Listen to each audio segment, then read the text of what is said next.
ஆனால் மதசார்பின்மைக்கு நேர் எதிரான இயக்கம் பிஜேபி. அதனால் பிஜேபி விமர்சிக்கிறோம். திமுக கூட்டணி இருப்பதனால் பிஜேபி எதிர்க்கிறோம் என்றால் அது தேர்தல் அரசியல் காரணங்கள் என்ற பொருளில் அமைந்துவிடும். கூட்டணி நலன்கள் என்கிற பொருளில் அது அமைந்துவிடும். ஆனால் கருத்தியல் அடிப்படையிலே பாஜக புரட்சியாளர் அம்பேத்கரின் உயிர் மூச்சு கோட்பாடாக இருக்கிற மதச்சார்பின்மைக்கே எதிரானது. அதுதான் எங்களுடைய விமர்சனம். வேறு எந்த தனிநபர் விமர்சனமோ தனிப்பட்ட அரசியல் காரணங்களோ கிடையாது. அம்பேத்கர் அரசமைப்பு சட்டத்தை வகுக்கிற போது மதச்சார்பின்மையை மையமாக கொண்டு அதை வடிவமைத்திருக்கிறார். அந்த மதச்சார்பின்மைக்கு நேர் எதிரான ஒரு இயக்கம் இந்தியாவிலே தேசிய அளவில் பாரதிய ஜனதா கட்சி தான். எனவே பாரதிய ஜனதா கட்சியை நாங்கள் கருத்தியல் அடிப்படையில் எதிராக பார்க்கிறோம். அவ்வளவுதான். கூட்டணிக்கு அழைத்தால் நீங்கள் செல்வீர்களா? எந்த கூட்டணிக்கு? பாஜக, தேசிய ஜனநாயக கூட்டணிக்கு, என்டிஏ கூட்டணிக்கு. ஏன்னா நீங்க இவ்வளவு விளக்கம் சொல்லியிருக்கிறீங்க, இருந்தாலும் மறுபடியும் இந்த பேச்சு எழுந்துகிட்டே இருக்கு களத்துல. அவங்களுக்கு நீங்களே பதில் சொல்லாங்க. அவர் தான் முடியாதுன்னு சொல்லிட்டாரு. ஏமா திரும்ப திரும்ப நீங்க சொல்றீங்க? நீங்களே பதில் சொல்லுங்க.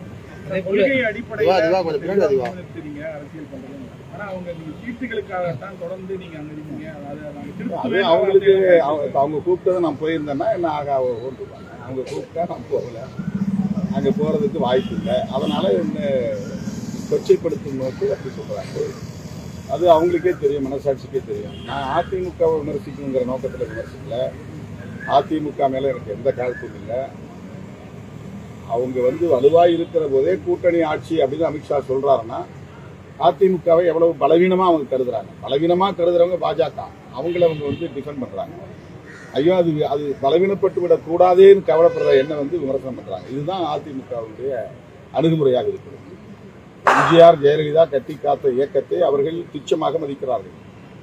மிக சாதாரணமாக பேசுகிறாங்க. அவங்க கருத்தை கேட்காமலேயே, அவருடைய ஒப்புதல் இல்லாமலேயே கூட்டணி ஆட்சி என்று சொல்லுகிறார்கள் என்றால் அதிமுகவை நாங்கள் பலவீனப்படுத்துவோம்.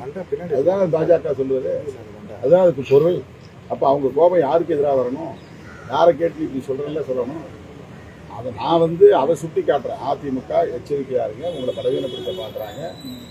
நீங்கள் சொல்லாமலேயே அவங்க கூட்டணி ஆட்சின்னு சொல்லுவதன் மூலமாக உங்களை ரொம்ப குறைச்சி மதிப்பிடுறாங்கன்னு நான் சுட்டி காட்டுறேன். அப்போ அவங்க என் கருத்துக்கு ஆதரவு கூட தெரிவிக்க வேண்டாம், அமைதியாக இருக்கும். ஆனால் என்ன அவங்க விமர்சிக்கிறாங்கன்னா தன் தலையிலேயே மண்ணை வாரி போட்டுக் கொள்கிறார்கள் என்றுதான் அதை நான் பார்க்க வேண்டியதாக இருக்கிறேன்.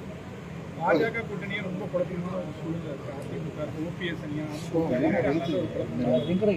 திமுக நீங்க உறுதியா இருக்கும் தெரிஞ்சும் மீண்டும் மீண்டும் பாஜக சரி மற்ற கட்சிகளும் திருப்பி அதாவது அவங்க ப்ரொவோக் பண்றாங்க. அதாவது சந்தேகத்தை எழுப்புறாங்க. விடுதலை சிறுத்தைகள் கட்சி மீது ஒரு சந்தேகத்தை உருவாக்குனா திமுக கூட்டணிக்குள்ள ஒரு குழப்பம் உருவாகும். அதன் மூலமா ஒரு விரிசலை ஏற்படுத்த முடியும் அப்படிங்கிறது அவங்களுடைய எதிர்பார்ப்பா இருக்கிறது. எனக்கு நீ 4 சீட்டுக்கு போற, 6 சீட்டுக்கு போற, இது போதுமா உனக்கு அப்படின்னு எனக்கு திடீர் கரிசனம் பல பேருக்கு வந்திருக்கிறது. இந்த கட்சி வளரவே கூடாதுன்னு நினைக்கிறவங்க கூட ஏன் இன்னைக்கு நீங்க 4 சீட்டு வாங்குறீங்க, 6 சீட்டு வாங்குறீங்கன்னு பேசுறாங்க. அவங்களுடைய நோக்கம் என்னன்னா எங்களுடைய வளர்ச்சி அல்ல, எங்களுடைய நலன் இல்லை.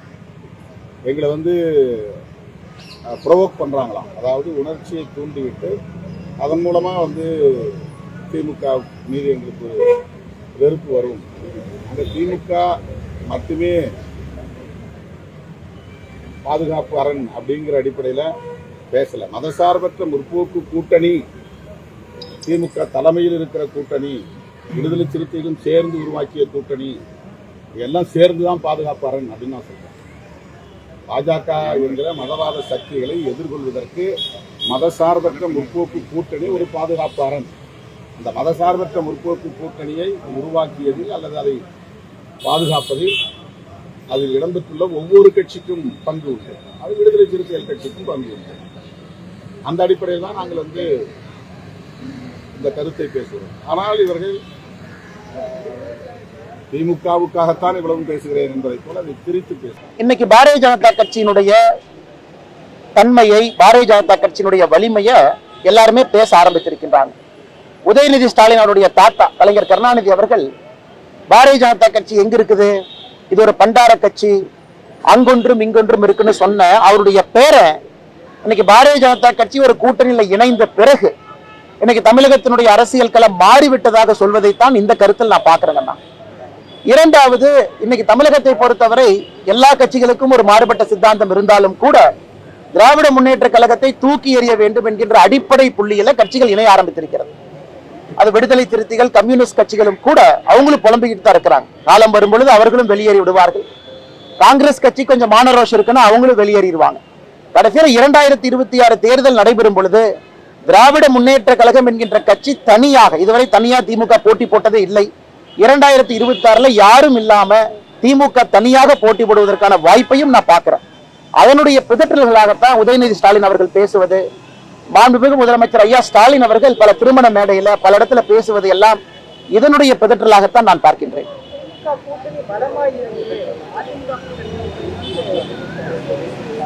ஏற்கனவே நான் சொன்னேங்க, பலம் பலவீனம் என்பதெல்லாம் தாண்டி திராவிட முன்னேற்ற கழகத்தை பொறுத்தவரை மக்கள் எப்படி நோட்டீஸ் கார்டு, மார்க் கார்டு வச்சிருக்கிறாங்கன்னா 5 வருஷம் என்ன பண்ணுனீங்க அதற்கு இவங்க பதில் சொல்லணும்.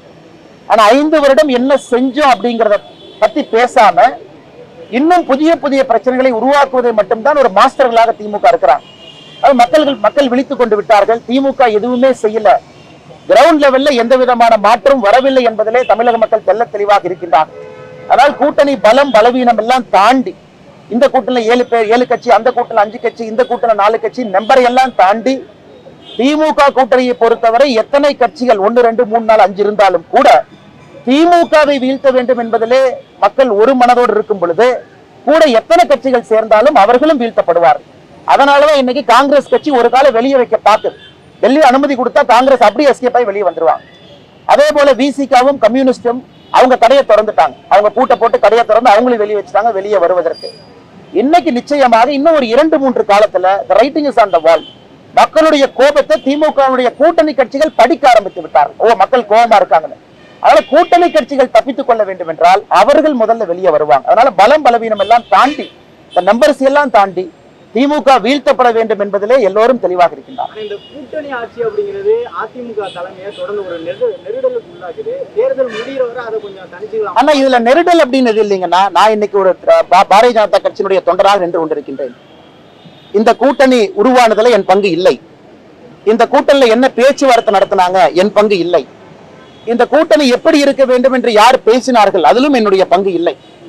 அப்படி இருக்கும் பொழுது என்னுடைய தலைவர் அமித்ஷா அவர்கள் சொல்வதைத்தான் நான் கேட்டாக வேண்டும். அவர் ஒரு முறை அல்ல, தினமலர் பத்திரிகையில, தினத்தந்தி பத்திரிகையில, இந்தியன் எக்ஸ்பிரஸ் பத்திரிகையில மிக தெளிவாக சொல்லிய பிறகு ஒரு தொண்டனாக என்னுடைய கருத்தை மாற்றிக்கொண்டு கூட்டணி ஆட்சி இல்லைன்னு நான் சொன்னா, நான் இந்த கட்சியில தொண்டனாக இருப்பதற்கு எனக்கு தகுதி இல்லைன்னு அர்த்தம்.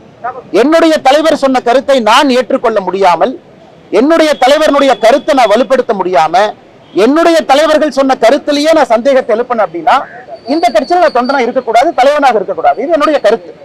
ஆனால் என்னை பொறுத்தவரை தலைவர்கள் பேசியிருக்கின்றார்கள், எனக்கு அதுல பங்கு இல்லை. ஆனா என்னுடைய தலைவர்கள் பேசியதை நான் தூக்கி பிடித்தாக வேண்டும். அவங்க பேசியிருக்கிறாங்க நான் நம்புறேன். அதனால இதுல நான் உறுதிப்பட இருக்கின்றேன். என்னுடைய தலைவர்கள் கட்சியை கூப்பிட்டு, தொண்டர்களை கூப்பிட்டு அவங்களுடைய ஸ்டாண்டை மாற்றும் போது நானும் மாத்திக்கிறேன். ஆனா மிக தெளிவாக உள்துறை அமைச்சர் அவர்கள், இந்த கூட்டணியை உருவாக்கியவர் அவர்கள், இந்த கூட்டணி எப்படி இருக்க வேண்டும் என்று நினைத்தவர்கள் ஒரு கருத்தை சொல்லிய பிறகு அந்த கருத்தை தொண்டராக நான் எப்படி மாற்றி பேச முடியும்? நண்பர்கள் புரிஞ்சுக்கணும். இல்ல அண்ணாமலை என்ன ஏதோ பேசி இந்த கூட்டணியை உடைக்க பார்க்கிறாரு, பிளக்க பார்க்கிறாரு, 4 பேர் கிளம்பி வருவான். ஆனா என்னுடைய தலைவர் பேசிய கருத்தை நான் ஸ்டாண்ட் பண்ணலனா ஒரு பிஜேபி தொண்டனாக தலைவனாக இருப்பதற்கு தகுதி இல்லாத நபராக நான் இருக்கின்றேன் என்றுதான் பொருள். அதனால் அமித்ஷாஜி அவர்கள் தொடர்ந்து சொல்றாங்க, ஒரு முறை அல்ல, 2 முறை அல்ல, 3வது முறை. இதுல அதிமுகவுக்கு மாற்று கருத்து இருக்குன்னா கண்டிப்பா அவங்க அமித்ஷாஜியோட பேசலாம், கண்டிப்பா அவங்க பேசி ஒரு முடிவு எடுக்கலாம். ஆனா என்னுடைய தலைவர்கள் சொல்லாதவரை நான் எப்படி கட்சி எடுக்கக்கூடிய ஸ்டாண்ட்ல இருந்து பின்னாடி போக முடியும்? தொண்டர்களோட எண்ணம்